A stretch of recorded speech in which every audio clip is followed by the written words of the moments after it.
देखिए, ऐसा है कि ये आर पार की लड़ाई है और अगर ये लड़ाई हम हार गए तो ये मान लीजिए कि जितनी बेटियां हैं हमारी, उनका भविष्य में जो है ना कुछ भी हो सकता है, क्योंकि यहां तो भारतीय जनता पार्टी के जो प्रदेश प्रभारी है दुष्यंत गौतम, महामंत्री संगठन है अजय कुमार, जो कि प्रधानमंत्री मोदी के अगल बगल बैठते हैं, ये लोग वीआईपी के रूप में निकल रहे हैं।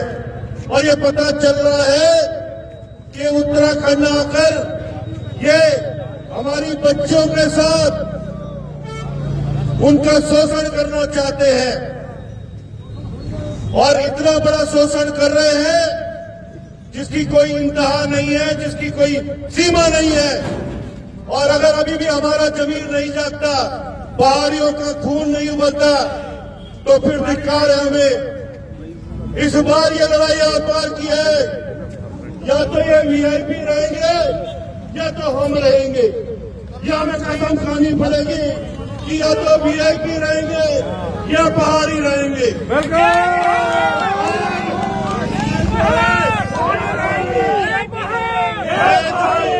ये जो गट्टू फट्टू चट्टू जो भी है ये उत्तराखंड में दिखाई नहीं देने चाहिए। जूते से खबर लेंगे हम इनकी, कहीं भी दिखाई देंगे तो जूते से खबर ली जाएगी इनकी। हम प्रधानमंत्री जी से अनुरोध कर रहे हैं, क्योंकि धामी जी के बस का तो कुछ नहीं है। अगर भाजपा चाहते हो और भाजपा की थोड़ी बहुत इज्जत बची रहे तो इनको पदों से एकदम हटाओ, तत्काल प्रताप से जो है पदों से हटाओ और इनको मुकदमा दर्ज करके जेल भेजो। चलिए निकलिए जुलूस। गौतम मुर्दाबाद, मुर्दाबाद, मुर्दाबाद। दुष्यंत गौतम मुर्दाबाद, मुर्दाबाद, मुर्दाबाद। अजय कुमार मुर्दाबाद, मुर्दाबाद, मुर्दाबाद। अजय कुमार मुर्दाबाद, मुर्दाबाद, मुर्दाबाद। वीआईपी को जेल भेजो, जेल भेजो, जेल भेजो। वीआईपी को जेल भेजो, जेल दो, फांसी दो। वीआईपी को फांसी दो, फांसी दो, फांसी दो। वीआईपी को फांसी दो, फांसी दो, फांसी दो। और बोल पहाड़ी हमला बोल। दुष्यंत गौतम मुर्दाबाद, मुर्दाबाद, मुर्दाबाद। दुष्यंत गौतम मुर्दाबाद। उसने मुझे कॉल किया है और उसने कहा है कि भैया मेरी जान को खतरा है, ये मेरे पीछे कुत्ते की तरह पुलिस वाले दौड़ रहे हैं और मैं मारी जा सकती हूँ, मेरी जान ले सकते हैं ये। लेकिन मैंने वो मोबाइल छुपा दिया है, इसमें सुरेश राठौर की कॉल रिकॉर्ड है। अब ये हमारी जिम्मेदारी है कि न केवल हमने अंकिता भंडारी को न्याय दिलाना है, वो बहन जो पहाड़ की भी नहीं है और पहाड़ियों की बेटी के लिए खड़ी हो रखी है, अपनी जान दांव पे लगा रखी है उसने, उस बहन के लिए भी हमें लड़ना है। उसको कुछ नहीं होना चाहिए। इसके लिए आप सभी, खासतौर पे माँ बहनों की जिम्मेदारी है, जिनके घर में बेटियां हैं, जिनके घरों में बहुएं हैं, बेटी का रूप है।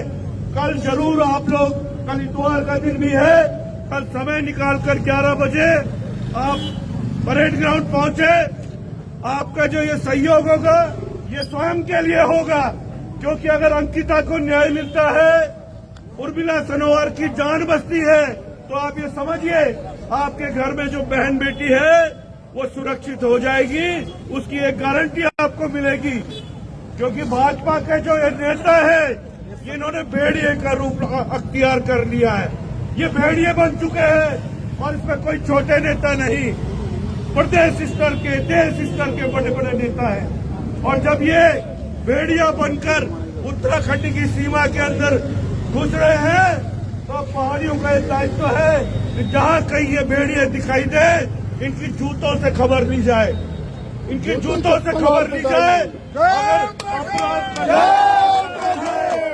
तो जैसे पागल कुत्ते को गोली मार दी जाती है, ऐसे इनको गोली मारेंगे हम पहाड़ी।